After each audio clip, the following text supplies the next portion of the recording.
మీనరాశి వాళ్లకు ఈ వారం వివిధ రూపాల్లో మిశ్రమ ఫలితాలు ఉన్నప్పటికీ కొద్ది శ్రమతోనే వాటిని అధిగమించగలుగుతారు.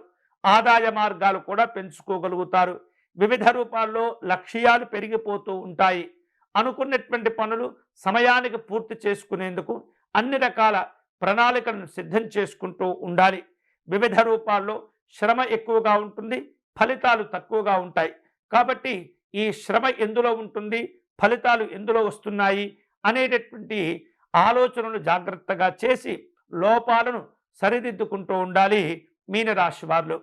ఇక మీనరాశి వారు ఈ వారం ఏవైతే పనులు చేపట్టి పూర్తి చేయాలి అని చెప్పేసి ఆలోచన చేస్తుంటారో వాటిల్లో ప్రయోజనాలు పొందుతుంటారు.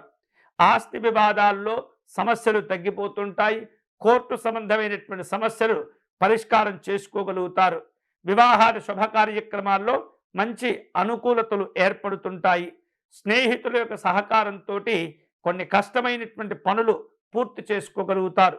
వివిధ కారణాల చేత దీర్ఘకాలికంగా ఆగిపోయినటువంటి పనులు కూడా ఈ వారం తిరిగి ప్రారంభించుకోగలుగుతారు.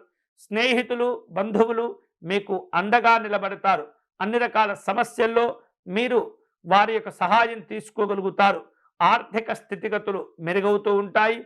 నెమ్మదిగా మీకంటూ ఒక ధైర్యము, మీకంటూ ఒక ఆలోచనలు పెరగడం అనేది ప్రారంభమవుతూ ఉంటాయి. వివాహాది శుభ కార్యక్రమాల్లో ఊహించినటువంటి సంతోషాలు, ప్రయోజనాలు పొందుతుంటారు. ఈ వారం మీనరాశి వారు శుభకరమైనటువంటి ఫలితాలను పొందేందుకై దుర్గా అమ్మవారిని పూజించడం మంచిది. దుర్గా అమ్మవారికి కుంకుమ పూజను నిర్వహించి పరమాన్నమును నివేదన చేయండి. అలాగే దీపారాధన సమర్పణ చేసుకుని అమ్మవారికి నమస్కారము, ప్రదక్షిణ చేసుకోవటం ద్వారా విశేషమైనటువంటి శుభాలను పొందవచ్చు.